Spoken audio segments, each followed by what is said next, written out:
বাংলাদেশ ভারতের মধ্যে নানা ইস্যুতে টানাপোড়েনের কারণে ভিসা জটিলতায় ভুগছেন বিভিন্ন ব্যাধিতে আক্রান্ত রোগীরা। স্বাভাবিক এর সময় ভারতের ভিসা সেন্টারগুলো দৈনিক গড়ে ১৯ থেকে ২৫ হাজার ভিসা প্রদান করত। এর মধ্যে ৫০% বেশি ছিল সরাসরি মেডিকেল ভিসা। সাম্প্রতি নানা ইস্যুতে দুই দেশের মধ্যে উত্তেজনা বিরাজ করায় বাংলাদেশের নাগরিকদের ধীরে ধীরে সব ধরনের ভিসা দেওয়া সীমিত করেছে ভারত সরকার। এ পরিস্থিতিতে রোগীরা চিকিৎসার জন্য ভারতের বিকল্প খুঁজছেন। তারা থাইল্যান্ড, মালয়েশিয়া, সিঙ্গাপুর ও যুক্তরাজ্যের মতো দেশে যাওয়ারও প্রস্তুতি নিচ্ছেন। বর্তমান পরিস্থিতি দেশের স্বাস্থ্য খাতের জন্য একটি বড় সুযোগ বলে মনে করছেন সংশ্লিষ্টরা। বাংলাদেশের চিকিৎসকদের দাবি, যারা চিকিৎসার জন্য বাইরে যাচ্ছেন তাদের দেশেই চিকিৎসা দেওয়া সম্ভব, কারণ কোভিডের সময় রোগীরা বাইরে যেতে পারেননি, দেশেই চিকিৎসা নিয়ে সুস্থ হয়েছেন।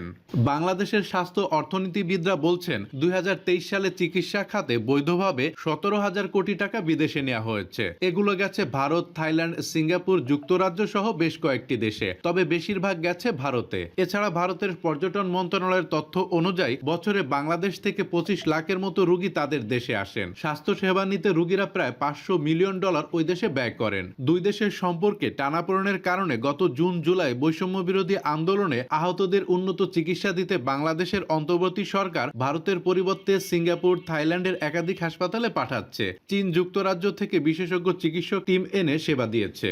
এদিকে চিকিৎসা, পর্যটন সহ বিভিন্ন কাজে বাংলাদেশিদের কাছে ভারতের বিকল্প বাজার হয়ে উঠছে থাইল্যান্ড। গত কয়েক মাসে থাইল্যান্ডের বামরুনগ্রাদ ইন্টারন্যাশনাল হাসপাতালে বাংলাদেশি রোগী ২০% বেড়েছে। একইভাবে ব্যাংককের ভেস্তানি হাসপাতাল, ব্যাংকক হাসপাতাল, কাশেমরাদ হাসপাতাল ও এশিয়া কসমেটিক হাসপাতালে রোগী বেড়েছে। এদিকে সাম্প্রতি বিশ্বে স্বাস্থ্য সেবায় মালয়েশিয়া প্রথম স্থান অধিকার করেছে। ঢাকার মালয়েশিয়ার হাইকমিশন জানিয়েছে তাদের চিকিৎসা খরচ থাইল্যান্ড ও সিঙ্গাপুরের চেয়ে অন্তত ৭০% কম, তবে ভারতের চেয়ে কিছুটা বেশি। তাছাড়া মালয়েশিয়ার চিকিৎসকদের জবাবদিহির ব্যবস্থা রয়েছে। চিকিৎসা পেতে কেউ ভোগান্তির শিকার হলে তা তদন্ত করে ব্যবস্থা নেয় দেশটির সরকার। ২০২২ সালে মালয়েশিয়ার চিকিৎসা নেন প্রায় ৮.৫ লাখ বিদেশি। সবচেয়ে বেশি সেবা নেন অস্ট্রেলিয়ান, দ্বিতীয় অবস্থানে বাংলাদেশি। থাইল্যান্ড ও সিঙ্গাপুরের পাশাপাশি মালয়েশিয়াতেও বাংলাদেশি রোগীদের যাতায়াত বেড়েছে। যোগাযোগ ব্যবস্থা ও ভাষাগত জটিলতা কম থাকায় দেশের সাধারণ রোগীদের একটি অংশ ভারত যায়, উচ্চবিত্তদের একটি অংশ যেত থাইল্যান্ড ও সিঙ্গাপুরে। ভারতের দরজা বন্ধ থাকায় নতুন গন্তব্য হিসাবে কেউ কেউ থাইল্যান্ড, মালয়েশিয়া ও সিঙ্গাপুর বেছে নিচ্ছেন। যারা যেতে পারছেন না তারা দেশেই চিকিৎসা নিচ্ছেন, যা দেশের স্বাস্থ্য খাতের জন্য একটি সুযোগ। এটাকে কাজে লাগিয়ে রোগীদের ধরে রাখতে হবে। উন্নত দেশের মতো ঝামেলা ছাড়াই রোগ নির্ণয় ও প্রয়োজনীয় চিকিৎসা সেবা নিশ্চিত করতে হবে, তাতে রোগীদের বিদেশ যাওয়ার প্রবণতা কমবে।